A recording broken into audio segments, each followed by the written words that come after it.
los dioses y sus múltiples formas. Estamos acostumbrados a pensar que toda religión tiene como personaje principal a los dioses, seres mucho más poderosos que los humanos, generalmente inmortales, que habitan en el cielo o el infierno, inframundo. Para las religiones monoteístas como el judaísmo, el cristianismo, el islam, la diferencia entre el único Dios, creador de todo el universo eterno, omnipotente, omnisciente o infinito y sus criaturas humanas es absoluta, y por ello los segundos lo deben una obediencia incondicional a su creador. Sin embargo, en las tradiciones religiosas indígenas, la distancia entre los dioses y los seres humanos no era tan grande. Como vimos, las historias de los pueblos nahuas del centro de México cuentan que los seres que organizaron el mundo presente y se transformaron en el sol y la luna eran casi iguales a los hombres y solo se convirtieron en verdaderos dioses cuando murieron y renacieron en el momento de dar vida a su creación, el sol y la nueva humanidad. En otras historias indígenas es muy frecuente que relaten más casos de personas que se trocaron en dioses gracias a sus extraordinarios poderes religiosos o militares, merced a la realización de penosos rituales de penitencia y sacrificio, o como consecuencia de un destino marcado desde antes de su nacimiento. Incluso a veces debido a infortunios como el golpe de un rayo. Por otro lado, es frecuente que que se nos cuente de dioses que mueren muchas veces para resultar transformados o que son sacrificados y devorados por sus feligreses, quienes se apoderan así de su cuerpo y su fuerza vital. Por ello, las historias y el arte indígenas están llenas de ejemplos de dioses que han tomado formas de humanos, animales, montañas, árboles o de otros seres naturales. El poderoso y despiadado Tezcatlipoca aparecía en forma de jaguar, pero también de viento y de oscuridad.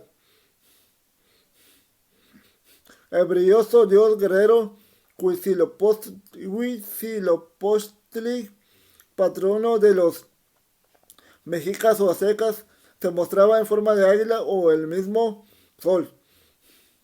En las tradiciones indígenas cristianas, el santo patrono reside efectivamente en la estatua que existe en la iglesia del pueblo. Es más que una simple imagen. En tiempos prehispánicos, diversos rituales proporcionaban que los dioses se mostraran por medio de representantes humanos. Un joven hermoso se hacía la imagen viva de Tezcatlipoca, una anciana, la vieja Tosi, una doncella, la diosa del maíz, unos niños llorosos, el dios de la tierra y de la lluvia, Tlaloc. En este momento todos sentían que la fuerza del dios que residía en el cuerpo de la persona que lo representaba. Si la distancia entre los dioses y los humanos, entre ellos y otros seres como los jaguares y las águilas no es tan grande, entonces, ¿qué es lo que caracteriza y distingue a las deidades en las religiones indígenas? Muchos estudiosos han tratado de responder esta pregunta y no han logrado ponerse de acuerdo.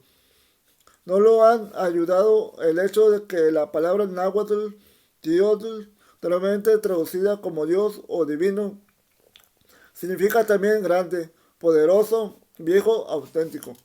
A mi juicio, la principal característica que tienen en común la pletora de seres vivos, seres divinos que han poblado el universo religioso indígena es precisamente su capacidad de transformación, el poder que tienen para tomar diferentes formas, manifestarse en ámbitos distintos de la realidad, transformarse, morir y renacer. Un ejemplo de cada capacidad, Un ejemplo de esa capacidad proteica es del famosísimo dios llamado Quetzalcóatl. Esta deidad, cuyo nombre en náhuatl significa serpiente plumada, aparece en muy distintas formas en las historias y los rituales mesoamericanos.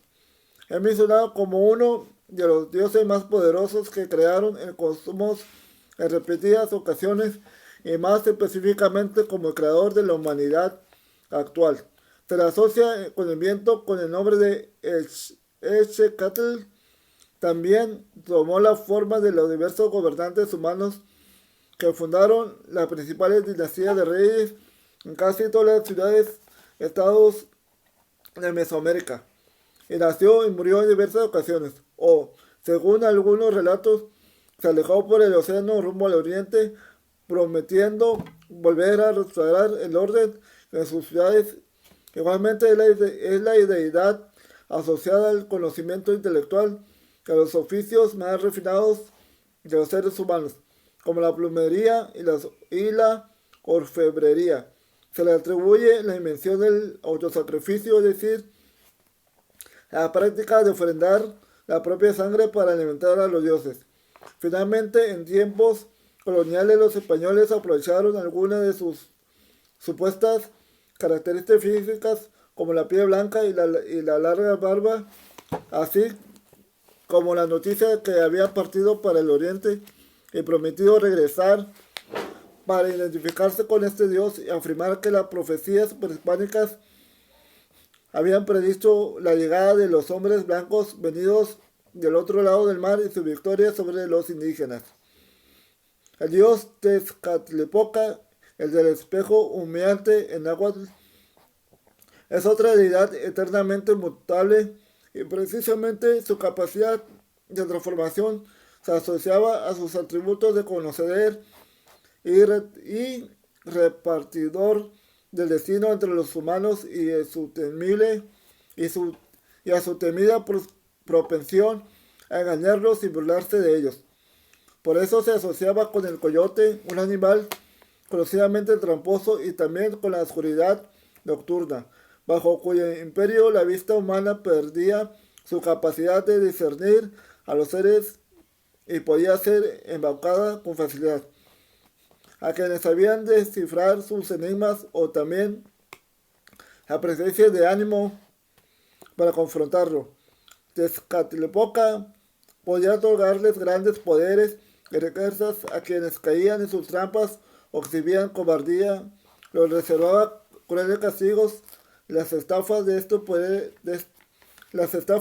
poderosa deidad afectaban incluso a los mismos dioses.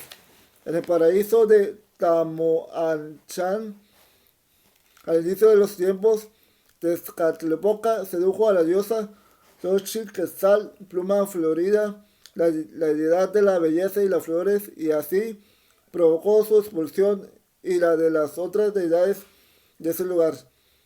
En la legendaria ciudad de Tula timó a Quetzalcóatl y provocó su ruina y exilio. Los poderes oscuros y los caprichos de este dios llevaron a los cristianos a identificarlo con el diablo, mientras que su rival Quetzalcóatl era asociado con la cristianidad. Sin embargo, ni Tezcatlipoca es malo en sí mismo, ni Quetzalcóatl es bueno de por sí, sino que juegan papeles distintos en la eterna transformación de la fuerza que da en vida al cosmos. Incluso es frecuente que los códices indígenas representen a un dios vestido con las ropas del otro.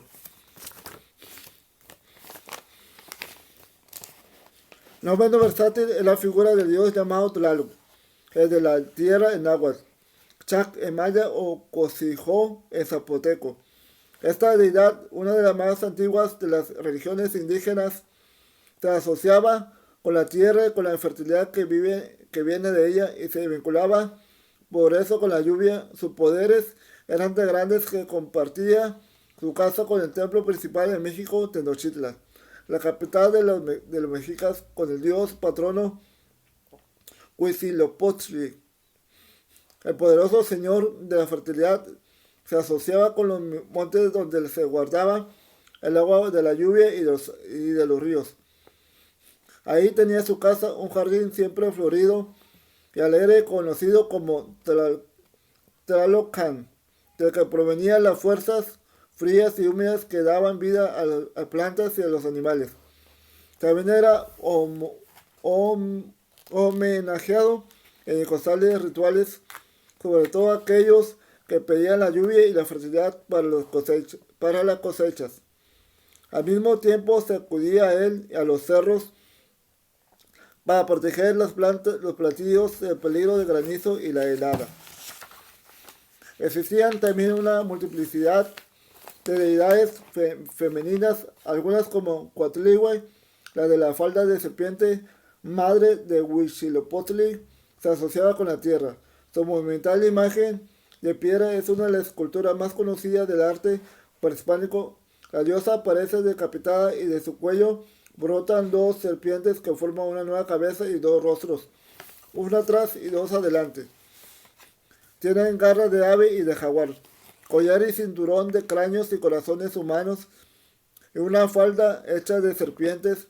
Esta figura muestra de manera aterradora el carácter insaciable de la tierra que devora a sus hijos por medio de la muerte y que es a la vez madre y fuente de toda vida. Otras deidades maternas eran Tosi, nuestra abuela, y Tonantzin, nuestra madre. Otro numen femenino, Tlazolteotl, diosa de las inmundicias, solía ser representada en pleno parto y era la encargada de escuchar las confesiones de los hombres y devorar sus pecados o faltas, es decir, sus inmundicias, para librarlos de los desequilibrios y dañados que esto le produjeran, para restaurar su equilibrio corporal y anímico, así como de sus allegados.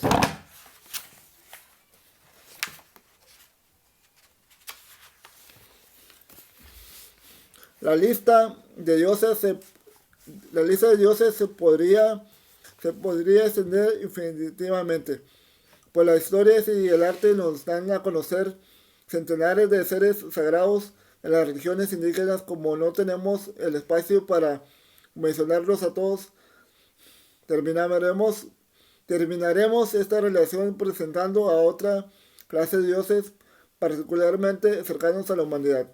Se trata de los dioses patronos,